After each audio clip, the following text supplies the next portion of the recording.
بسم اللہ الرحمن الرحیم۔ رسول اللہ صلی اللہ علیہ وسلم نے ارشاد فرمایا، من احب ان ينسأ له في عمره فليصل رحمه۔ صحیح بخاری کی حدیث ہے، جو شخص یہ چاہتا ہے کہ اللہ تعالیٰ اس کی عمر میں برکت دے، اس کی لمبی عمر ہو، تو اسے چاہیے کہ اپنی رشتہ داری کو جوڑے، اپنے رشتہ داری کو جوڑے۔ کیسے جوڑے؟ دوسری احادیث میں ہے کہ ان پہ خرچ کرے۔ تو رشتہ داری کو جوڑنے کے لیے ان پہ خرچ کرنا، پیسہ خرچ کرنا ان کے اوپر بھی بہت بڑی نیکی ہے۔ ایک تو ہے کوئی رشتہ دار ہے ضرورت مند، حاجت مند، اس کے ساتھ تو تعاون کرنا لازم ہے، تو نہیں کریں گے گناہ گار ہوں گے۔ ایک ہے کہ ضرورت اور حاجت نہیں ہے، یا حاجت ہے مگر تھوڑے پیسوں سے پوری ہو جائے گی، مگر آپ یہ سوچ کے کہ یہ رشتہ دار ہے، خونی رشتہ ہے، اس پہ زیادہ خرچ کرتے ہیں، تو یہ بہت بڑی نیکی ہے، اس کی بہت برکات ہیں۔ قرآن مجید میں جب آیت نازل ہوئی لَن تَنَالُوا الْبِرَّ حَتَّى تُنْفِقُوا مِمَّا تُحِبُّونَ، فرمایا تم نیکی کی حقیقت کو اس وقت تک نہیں پہنچ سکتے جب تک اپنی محبوب چیز اللہ کی راہ میں صدقہ نہ کرو۔ یعنی اصل نیکی، چھوٹی موٹی نیکیاں تو ہو جاتی ہیں، نیکی کی روح تک اس وقت نہیں پہنچ سکتے۔ صحابہ کرام تو بہت حریص تھے نیکیوں پر۔ حضرت ابو طلحہ انصاری رضی اللہ تعالی عنہ اللہ کے نبی کی خدمت میں حاضر ہوئے، عرض کیا کہ یا رسول اللہ، اللہ نے تو فرمایا ہے کہ نیکی کی حقیقت تک اس وقت نہیں پہنچ سکتے جب تک محبوب چیز صدقہ نہ کرو۔ تو میری محبوب چیز میرا باغ ہے، زمین، باغ جو ان کے گزر اوقات ہوتی تھی اس پر، تو میں یہ چاہتا ہوں یہ صدقہ کر دوں۔ کتنی بڑی ہمت کی بات ہے۔ کس پہ؟ آپ صلی اللہ علیہ وسلم نے فرمایا اپنے چچا زاد بھائیوں کو دے دو۔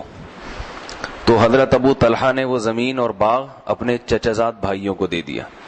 تو چچا زاد بھائیوں کو کیوں؟ اس لیے کہ رشتہ ہے ان سے، کہ بھئی پہلے وہ حقدار ہیں صدقات کے اور ہدیے کے اور تحائف کے۔ تو یہ تو صحابی تھے، ان کا بہت بڑا دل تھا کہ اپنا پورا باغ دے دیا۔ ایسے ہے جیسے آج کسی کی طارق روڈ میں دکان ہو، اس کی قیمت باغ کی ایسے ہوتی تھی، اس وقت سارا کمانے کا ذریعہ ہوتا تھا۔ تو سوچنا چاہیے آج کسی میں اتنا دل ہے کہ اپنے کسی رشتہ دار کو اپنی 10 دکانوں میں سے ایک دکان دے دے، 10 دکانوں میں سے ایک دکان دے دے۔ 20 دکانیں ہیں تو چلو ایک تم لے لو۔ ایک موٹر سائیکل بھی دینے کے لیے تیار نہیں ہوتے۔ اگر کروڑ پتی ہوگا نا تو بھی کچھ نہیں دیتا، کہتا یہ کیا لگتا ہے میرا۔ تو غیر مسلم ایسی باتیں سوچے تو سمجھ میں آتی ہیں، لیکن مسلمان یہ بات نہیں سوچ سکتا۔ ہمارے استاذ ہیں، میرے شیخ و مرشد بھی ہیں، وہ نصیحت کے لیے بعض دفعہ اپنے واقعات بھی سناتے ہیں۔ تو ایک دفعہ ہم ان کی مجلس میں بیٹھے تھے، انہوں نے اپنا واقعہ بتایا ترغیب کے لیے۔ فرمایا کہ میری روزانہ عادت ہے کہ میں صبح اٹھنے کے بعد قریب میں صحیح بخاری رکھی ہوتی ہے، تو اٹھ کے اس کو کھول کے دیکھتا ہوں، اور نیت یہ ہوتی ہے کہ جو حدیث سامنے آ گئی آج کے دن کم سے کم ایک دفعہ اس پہ عمل کروں گا، جو بھی حدیث آ گئی سامنے۔ تو فرمایا ایک دن میں نے صبح اٹھ کے بخاری کھولی تو سامنے یہ حدیث تھی، من احب ان ينسأ له في اثره فليصل رحمه، کہ جو یہ چاہتا ہے کہ اللہ اس کی عمر میں برکت دیں، وہ رشتہ داری کو جوڑے۔ کہتے ہیں مجھے فوراً خیال ہوا بھائی اس پر عمل کرنا ہے، اپنے کسی بھی قریبی رشتہ دار کے ساتھ آج اچھا سلوک کرنا ہے اضافی۔ کیا کروں پھر؟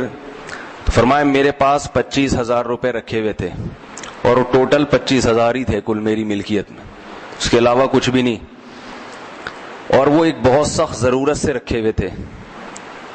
تو فرمایا کہ مجھے خیال آیا میں نے جس ضرورت سے 25,000 رکھے ہیں بیائی ہی یہی ضرورت میرے بڑے بھائی کو بھی ہے، بالکل وہی ضرورت، اور بڑے بھائی کے پاس یہ پیسے نہیں ہیں۔ تو میں نے سوچا کہ اپنی ضرورت کو قربان کر کے یہ پیسے ان کو دے دیتا ہوں۔ سمجھ رہے ہیں بات؟ رشتہ داری جوڑنا تو پھر ایسا ہی ہوگا نا. تو آج کیسے رشتہ داری جوڑتے ہیں؟ کسی نے دعوت کر دی پراٹھوں کی تو چلے گئے رشتہ داری جوڑنے, پراٹھے کھا رہے ہیں وہاں جا کے, کباب کھا رہے ہیں. تو اس طرح تو آسان ہے, قربانی دینا تھوڑا مشکل کام ہے. تو فرماتے ہیں کہ میں نے وہ 25,000 کس کو دے دیے؟ اپنے بڑے بھائی کو. فرماتے ہیں کہ اگلے دن میرا ایک مرید اور ایک طالب علم, ایک شاگرد آیا جس کے بارے میں, وہ تھا بڑا مالدار شاگرد, مگر اس کے بارے میں مشہور تھا کہ اس کی جیب سے کبھی کسی کے لیے ہدیہ نہیں نکلتا. مشہور تھا, بعض لوگ کنجوسی میں خود بخود مشہور ہو جاتے ہیں. تو وہ اس کے بارے میں مشہور تھا کہ اس کی جیب سے کبھی کسی استاذ کے لیے, پیر و مرشد کے لیے یا کسی بزرگ کے لیے ہدیہ نہیں نکلی.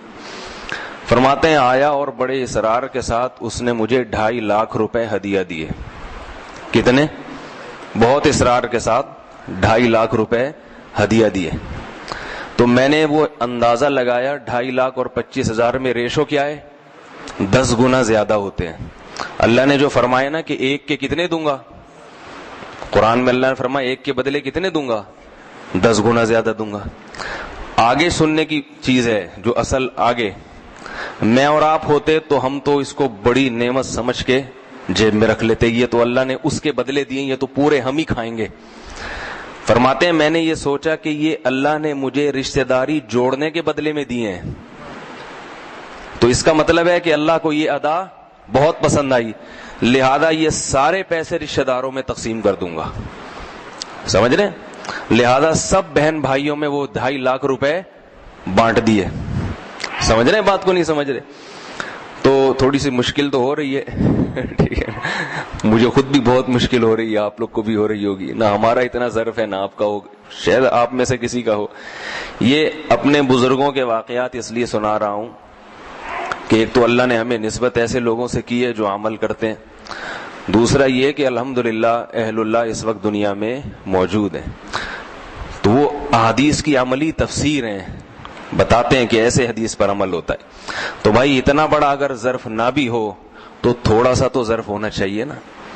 یہ 25,000 ان کے لیے بہت بڑی رقم تھی, بہت بڑی رقم. جس کی ملکیت ہی 25,000 ہو, اضافی کچھ ہو ہی نہیں, تو اس کے لیے تو سب کچھ یہی ہے.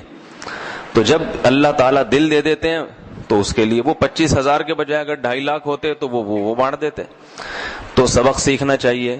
تو آپ اتنا تو نہ کریں جتنا اللہ نے جس کو گنجائش دی ہے. کچھ تو کبھی کبھار اپنے بھائی بہنوں کے ساتھ ان کو لفافے میں پیسے ڈال کے انسان دے دے, اور وہ حیران ہو کے پوچھیں کیوں, تو جواب میں کہیں کہ بھائی ہمارا رشتہ ہے بھائی بہنوں کا, آپس میں بھائی بہن ایک دوسرے کے, تو رشتے کی وجہ سے ہم نے سوچا کبھی کچھ ہدیہ دے دیں, کبھی کچھ کھلا دیں, کچھ رقم کچھ بڑی دے دیں تاکہ آپ خوش ہو جائیں.